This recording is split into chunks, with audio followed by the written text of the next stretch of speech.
Hello, it's Todd Valentine here in London, England, and I'm going to teach you how to not be creepy. So that accent might have seemed fake to you, a little bit weird, even dare I say creepy, because obviously that's not the way I really talk, and obviously I speak American.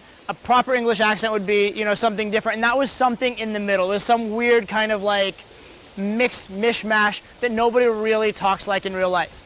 And that may have kind of set you on edge, that may have felt unnatural.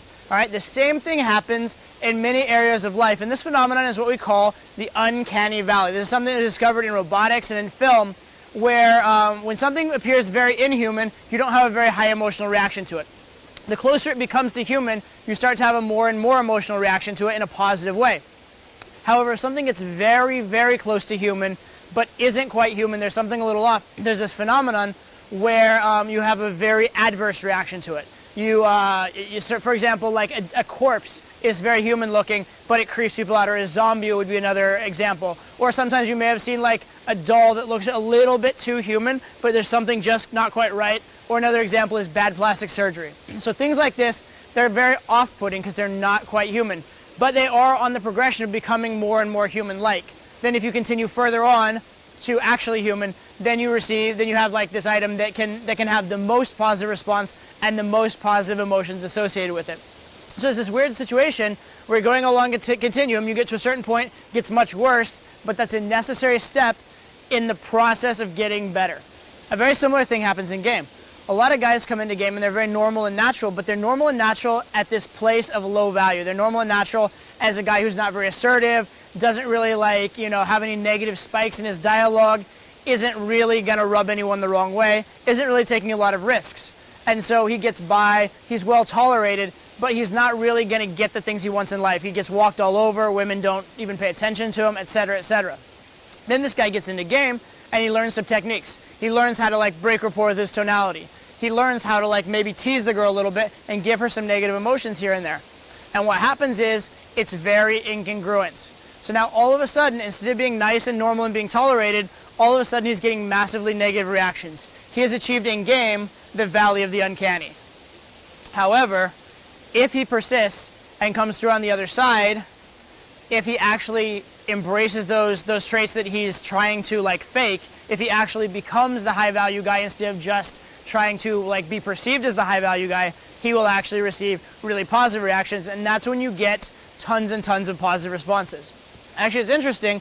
I have been polling students lately on how many women they've been with, and it's interesting. We get a lot of people who come into our programs who have been with very few women, and then we get a lot of people that have come into our programs that have been with a lot of women, but there's this sort of interesting gap in the middle where almost nobody's been with that range of women. And I sort of treat that as that's the uncanny valley. You can be with a few girls, you're kind of in the uncanny valley, you come out the other side and all of a sudden, bang, you're with girl after girl after girl, you had that level of mastery, and game seems comparatively quite easy, right? That's coming out the other side of the uncanny valley. So that's the phenomenon. Now I want to teach you how to surpass it.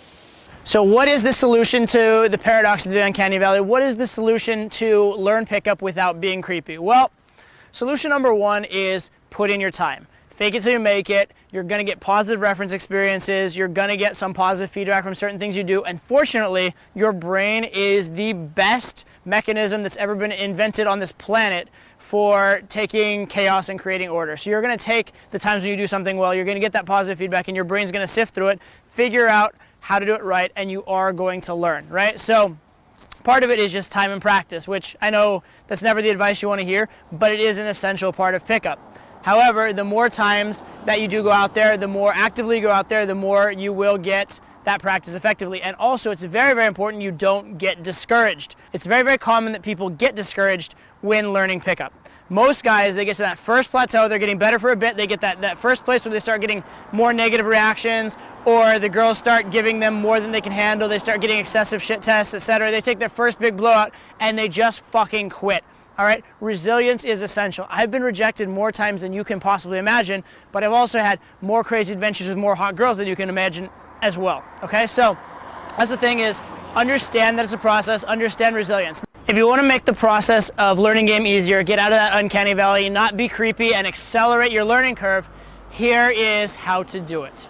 Focus on attitudes, worldviews and emotions more so than technique. If you focus on technique and get the emotion, attitude, worldview wrong, that's when you're coming off creepy, because that's when you're coming off fake. That's when you're being almost the high value human being, but not quite. That's when you come off not even high value, but also a little bit inhuman, which is what makes you creepy.